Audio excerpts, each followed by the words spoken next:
Тази година България чества 1150 години от създаването на кирилицата и го отбелязва подобаващо с първото си място по неграмотност в Европейския съюз.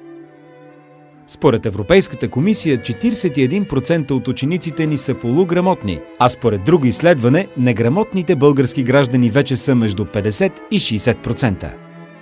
По грамотност сме на 53-то място в света, като далеч пред нас са колоси на образованието като Тринидад и Тобаго и Тонга. С други думи, и ние сме дали нещо на света – кирилицата и найлоновите турби. Институтът за български език Камбан предлага услугата езикови справки посредством малък кол-център. Услуга единствена по рода си в България, но на практика непозната. Идеята на кампанията бе да рекламира езиковите справки, популяризирайки неграмотността. Решихме да базираме кампанията там, където езикът е най-жив, а грешките най-многобройни и безобразни. В интернет. Създадохме Фейсбук страница и Twitter акаунт на езикови справки, които щяха да бъдат основното поле, на което да водим нашата битка. За да привлечем съюзници, пуснахме фалшиви реклами с умишлено допуснати правописни грешки.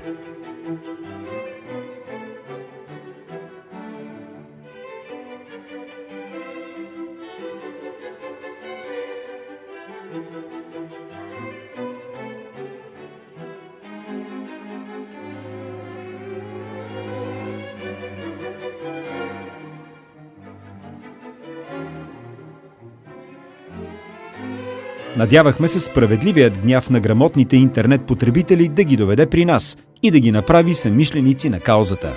Дадохме възможност на феновете да се включат в борбата, като качват правописни грешки в специално разработено за целта приложение, което скоро се напълни с правописни бисери.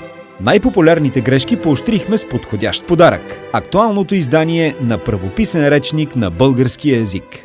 Много от участниците бяха наградени и със специален комплект от стикери, с които можеха да пренесат кампанията офлайн. Така тя придоби и оригинално аутдор присъствие благодарение на нашите фенове.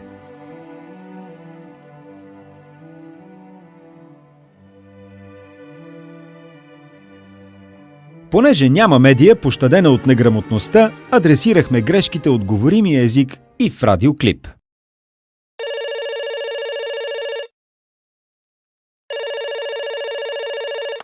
Здравейте, слушам ви. Кажи ми нещо мръсно. Н, Е, Щ, О, М, Р, Р голям, С, Н, О.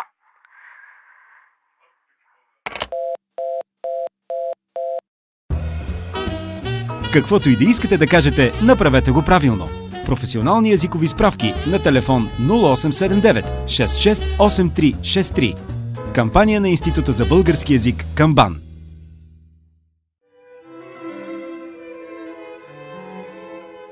В резултат на кампанията хиляди потребители научиха за услугата езикови справки. Броят на хората, лайкнали страницата, бързо нарасна до над 4300 души. Много от тях взеха активно участие, като предложените грешки в приложението бяха стотици. Вдъхновени от каузата, много медии пожелаха да станат наши партньори. Кампанията получи масово отразяване в интернет, пресата, радиото и телевизията.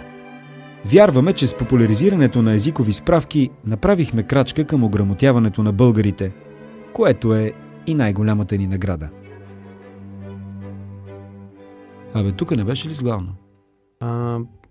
Да, звънем на езиковите.